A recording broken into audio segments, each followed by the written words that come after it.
Bismillah, sekarang kita lanjutkan pertemuan selanjutnya. Pertemuan ini sudah masuk bab baru ya. Kemarin bab laju reaksi sudah selesai. Sekarang kita lanjutkan bab kesetimbangan kimia. Ini bab terakhir di semester 1 kelas 11 ya.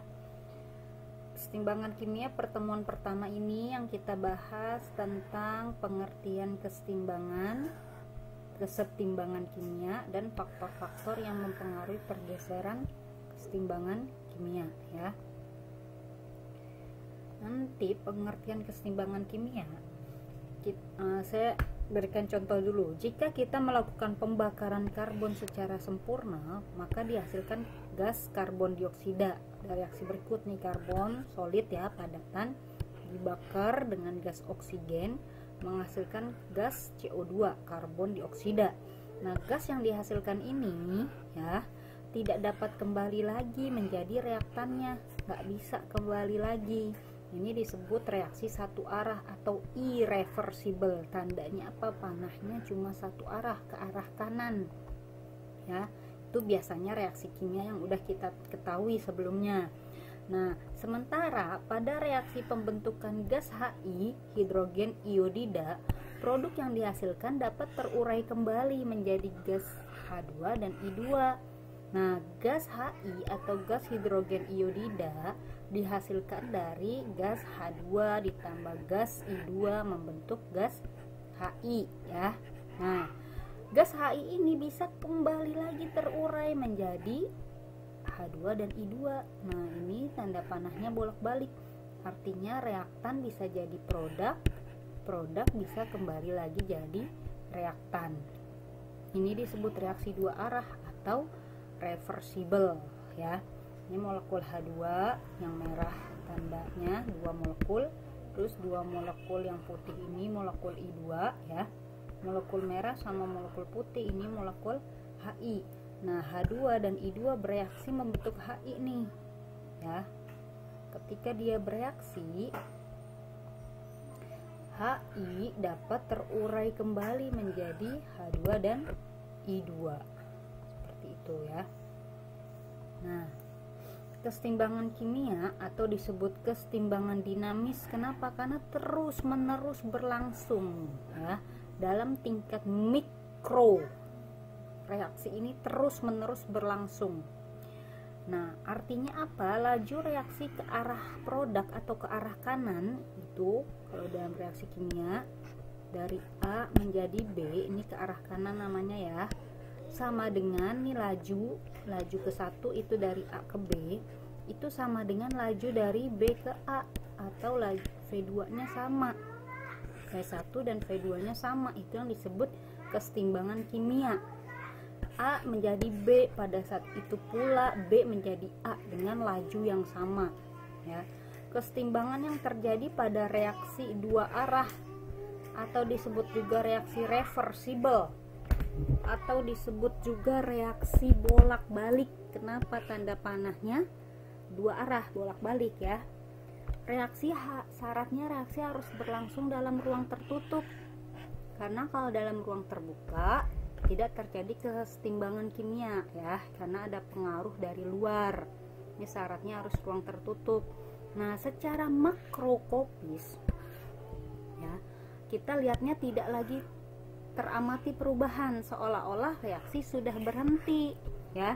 Padahal secara tingkat mikroskopis sebenarnya masih terjadi reaksi pembentukan produk dan penguraian produk dengan laju yang sama. Ini tadi ya, V1 membentuk produk terurai lagi menjadi reaktan dengan V2, ini sama besar lajunya.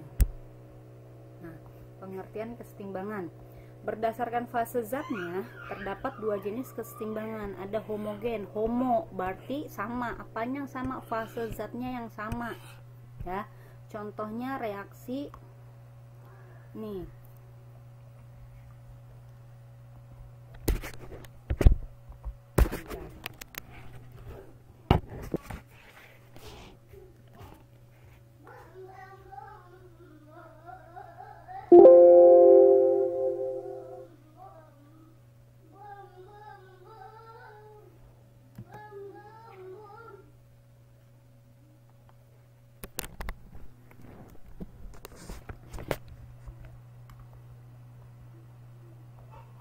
contohnya reaksi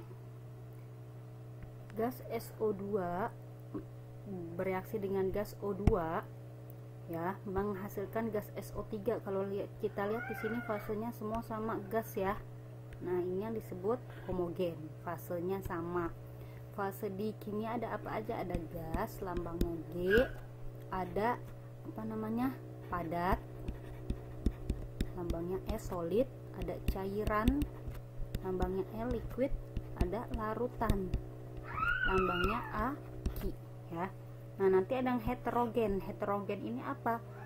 Fase zatnya berbeda ya. Contohnya di sini nih, NaHCO3 fasenya solid, terurai menjadi Na2CO3 itu gas, H2O liquid, CO2 gas. Fasenya beda-beda ya. Ini yang disebut heterogen. Terus kita masuk ke faktor-faktor pergeseran kesetimbangan ya. Menurut Le Chatelier ya, mengemukakan asas pergeseran kesetimbangan, yaitu dikenal dengan asas Le Chatelier ya. Menurut Le Chatelier, jika suatu sistem kesetimbangan diganggu ya, diganggu udah setimbang, diganggu oleh suatu perubahan, maka sistem tersebut akan melakukan tindakan melawan perubahan tersebut.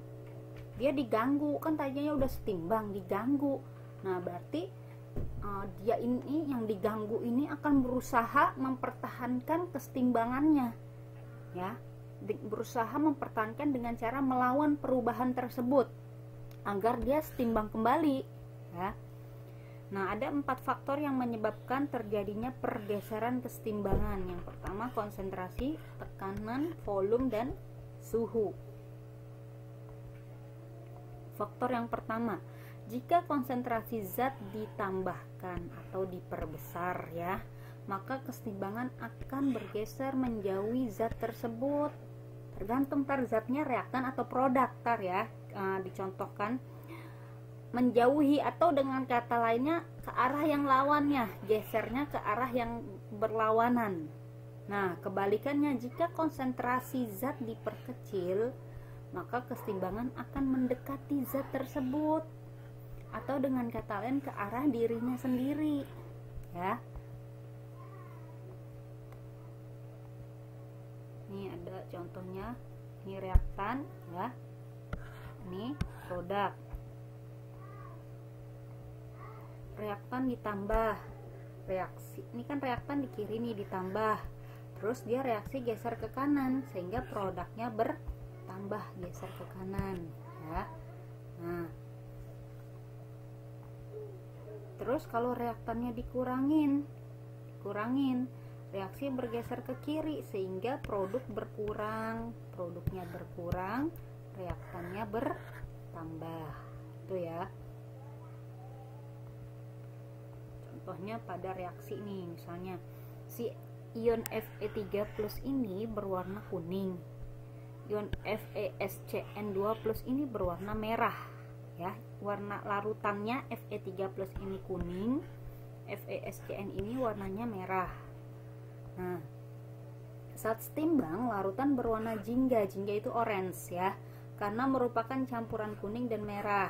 Ini setimbangnya nih. Nah, tapi ketika ditambah ion Fe3+, tadi Fe3+ apa nih, warnanya kuning nih, ditetesin nih warnanya kuning ya, ditambahin si Fe3+. Fe3+ ada di mana? Ada di kiri kan, atau di posisi reaktan. Nah, nanti yang terjadi adalah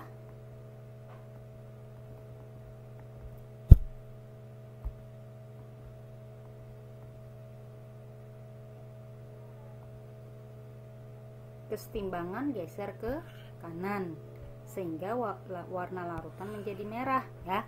Tadi kan jika konsentrasi suatu zat diperbesar ya, maka kesetimbangan geser menjauhi berarti menjauhi si Fe3+ berarti ke kanan atau ke arah yang lawannya. Makanya di sini dia geser ke kanan. Kalau geser ke kanan itu warnanya merah, berarti nanti larutannya menjadi semakin merah kalau ditambah Fe3+ ya. Terus jika jumlah Fe3+ dikurangin ya, jumlahnya berarti konsentrasinya dikurangin, berarti dia geser kemana? Kalau konsentrasi zat dikurangin atau diperkecil, maka akan bergeser mendekati zat tersebut atau ke arah dirinya sendiri. Dirinya sendiri tadi yang kita fokus ditambah dikurangin kan si Fe3+, dia ada di kiri, berarti ke arah dirinya sendiri. Karena dia di kiri berarti geser ke kiri. Nah, karena geser ke kiri, maka warna larutan menjadi semakin kuning yang ini ya. Tuh, paham ya, ini berdasarkan percobaan. Nah, yang kedua faktor tekanan. Jika tekanan sistem diperbesar, ini fokusnya kalau tekanan sama volume ini yang wujudnya gas ya. Jika sistem diperbesar, maka kesetimbangan bergeser ke arah luas yang koefisiennya kecil. Ingat nih, tekanan berbanding terbalik sama koefisien nih. Tekanan diperbesar ya, dia geser kemana? Ke koefisien yang kecil. Nah, kebalikannya, kalau tekanan sistem diperkecil, maka dia geser ke koefisien yang besar ya. Kalau tekanan, kamu fokusnya lihat koefisien. Koefisiennya nggak semua yang dilihat, nggak semua zat dilihat koefisiennya. Yang dilihat koefisiennya hanya zat yang wujudnya gas ya.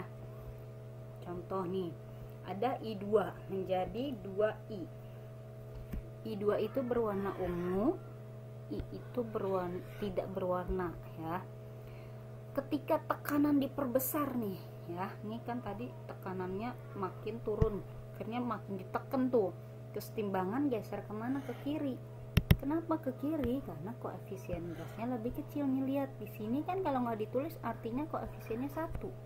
Kalau ini si I koefisiennya 2. 1 sama 2 koefisiennya kecilan mana? Kecilan 1 ya. Nah, ini makin ditekan nih. Makin ditekan berarti kan tekanannya makin besar. Kalau makin besar ke koefisien yang kecil ya, berarti dia geser ke kiri. Geser ke kiri. Kalau ke kiri berarti ntar larutannya ini makin berwarna ungu ya. Terus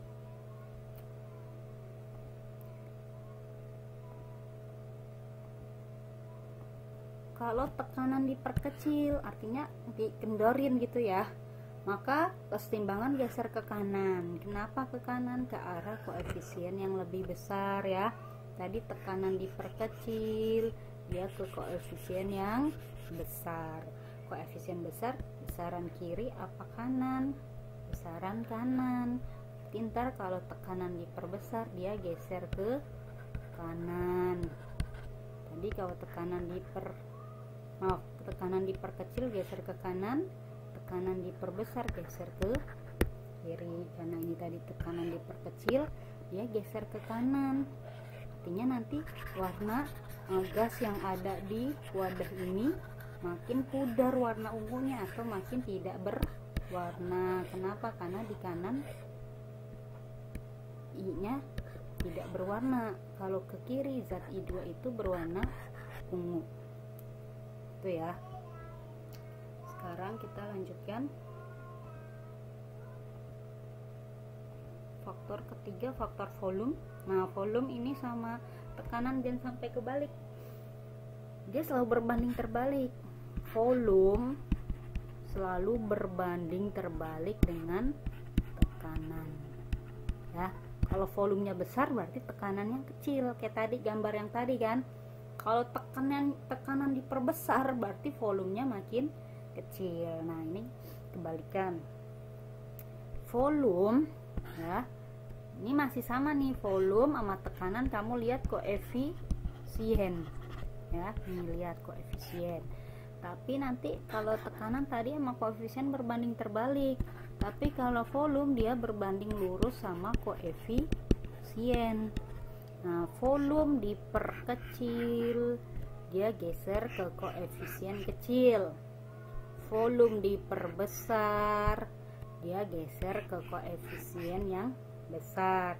Tapi ingat, volume, faktor volume dan tekanan yang kamu lihat zat yang wujudnya gas doang ya. Yang koefisien yang dilihat hanya koefisien yang wujudnya gas ya. Contoh yang tadi ya, I2 warnanya tadi ungu, gas I2, gas I tidak berwarna.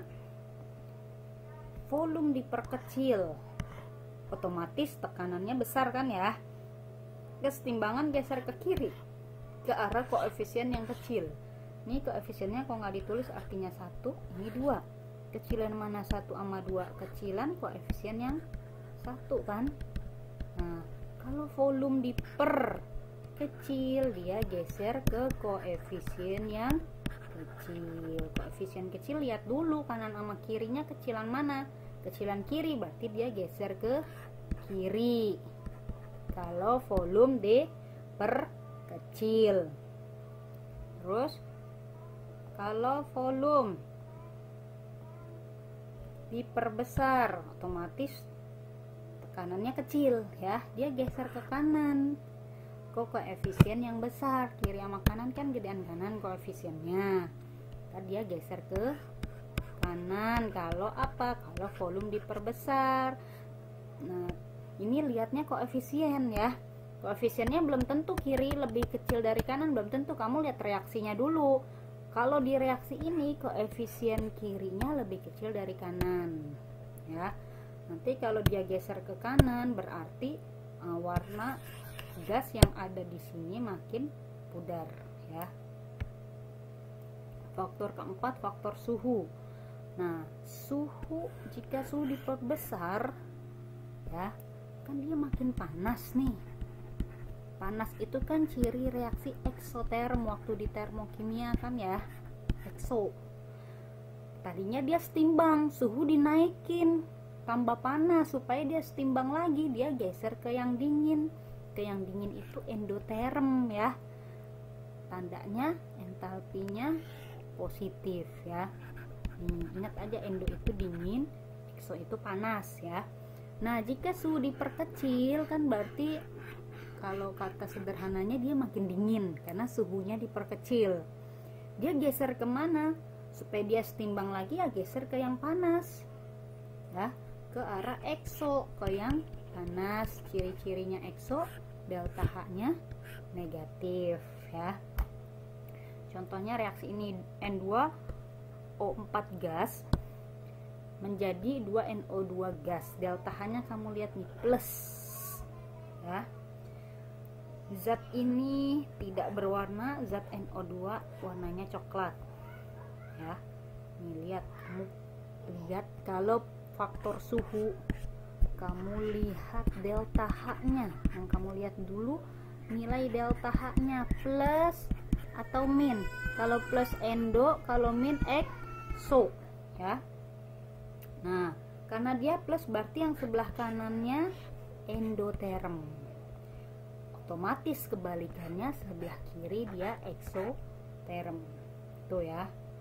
Nah, suhu dipanasin nih, dikasih api ya. Nah, berarti kan udah nggak setimbang lagi. Kalau udah nggak setimbang lagi, maka dia akan memberikan pengaruh untuk dia tetap setimbang atau memberikan perlawanan agar sistem ini tetap setimbang. Memberikan perlawanannya gimana? Dengan cara bergeser. Karena dipanasin dia geser kemana? Geser ke endo. Dipanasin kan makin panas suhunya. Kalau makin panas dia geser ke endo ya. Tahu endonya di mana? Lihat dulu delta H-nya. Karena delta H-nya plus berarti endonya di kanan. Di kanan endo, berarti otomatis di kiri ekso ya kalau delta H-nya plus. Nah, terus kalau reaksinya tadi dipanasin, sekarang didinginin nih, kasih es batu nih contohnya ya. Nah, maka reaksi kesetimbangan akan geser ke eksoterm. Eksoterm tahu dari mana delta H-nya? Karena plus berarti eksonya di kiri. Kalau geser ke kiri berarti reaktannya bertambah banyak. Kalau dia geser ke kanan berarti produknya yang bertambah banyak.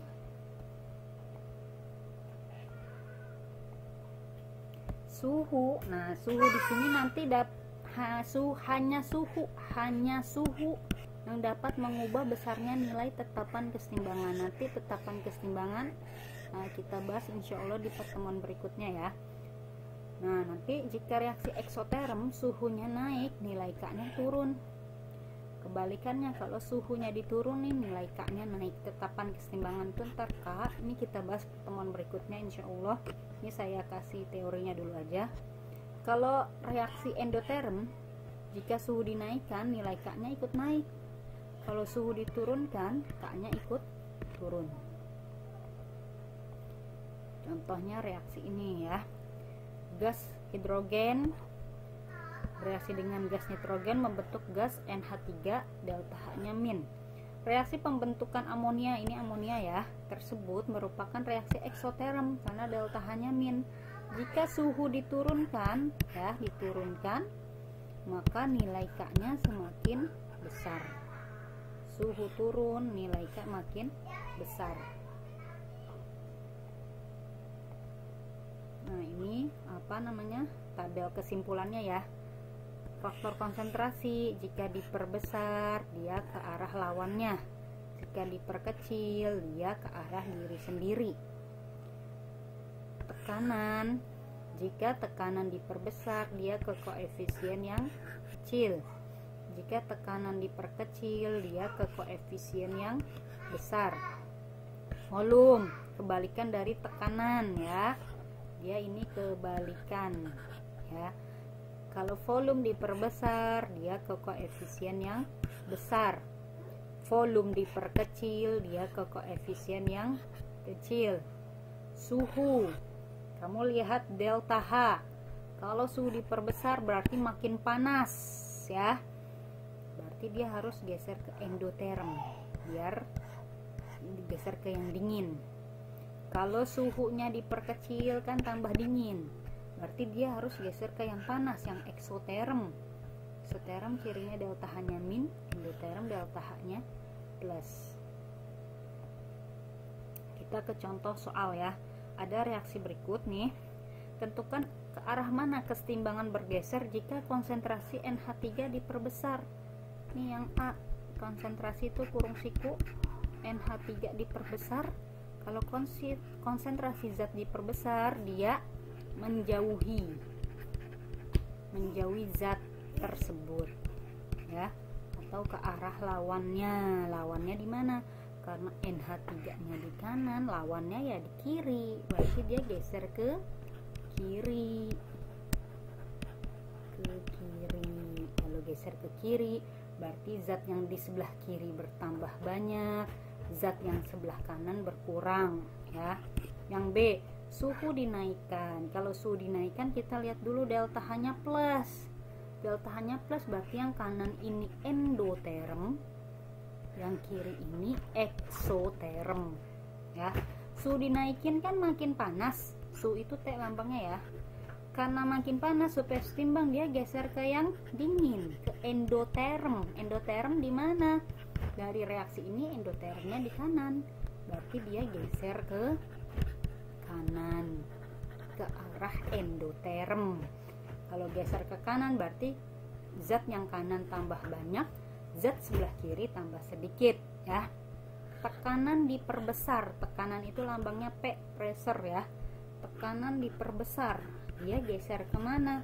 Ke koefisien kecil. Kebalikannya, koefisien kecil lihat dulu di sini, kok nggak ditulis kan ini 1, 3. Di kiri jumlah koefisiennya 4, di kanan cuma ada zat ini doang kan, cuma 2.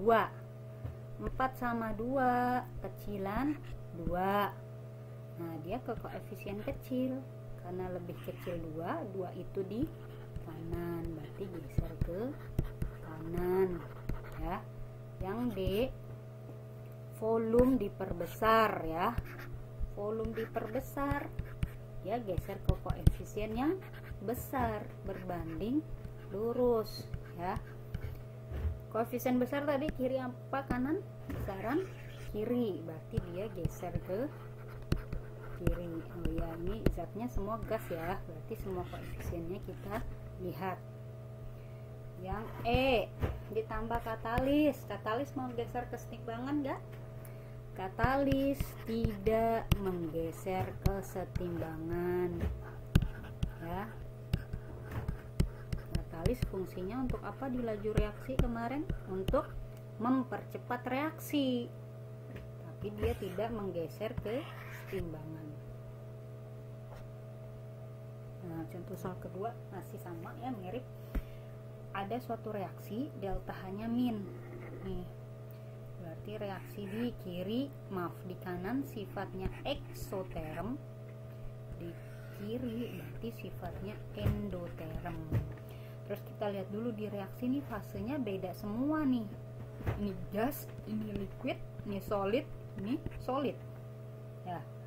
Berarti kalau faktor tekanan dan volume yang kita lihat hanya yang wujudnya gas doang ya. Kalau konsentrasi CO2 diperkecil nih, konsentrasi CO2 diperkecil, dia geser mendekati zat tersebut atau ke arah diri sendiri. Nah, kita lihat sekarang si CO2 ada di mana? Ada di kiri, ke arah diri sendiri. Karena dia di kiri berarti geser ke kiri, ke arah dirinya sendiri, geser ke kiri. Yang B, suhu diturunkan berarti kan tambah dingin. Kalau tambah dingin dia harus geser ke yang panas. Panas itu eksoterm. Eksoterm ada di mana tadi? Karena delta H-nya min, eksoterm ada di kanan, berarti geser ke kanan. Yang C, tekanan sistem diperkecil ya, tekanan pressure ya, tekanan diperkecil, dia geser ke koefisien yang besar ya, koefisien besar. Kita lihat, ini yang dilihat hanya koefisien yang gas ya, ini gas, ini solid nggak dilihat, ini liquid nggak dilihat H2O nya, ini solid juga nggak dilihat koefisiennya, ini solid juga nggak dilihat. Jadi di kiri cuma ada CO2 gas, kalau nggak ditulis berarti koefisiennya 1. Di kanan nggak ada yang gas, berarti 0 ya. 0 sama 1 kecilan mana? Kecilan 0. Koefisien yang besar, besaran mana? 1 sama 0, besaran 1. 1 ada di kiri, berarti ntar dia geser ke kiri karena koefisien kiri lebih besar dari kanan ya. Yang D, volume diperkecil, berarti ke koefisien yang kecil. Koefisien kecil dari kecilan kiri apa kanan? Kecilan kanan, berarti geser ke kanan ya. Yang E, ditambah katalis. Katalis tidak menggeser ke setimbangan, dia hanya mempercepat reaksi ya.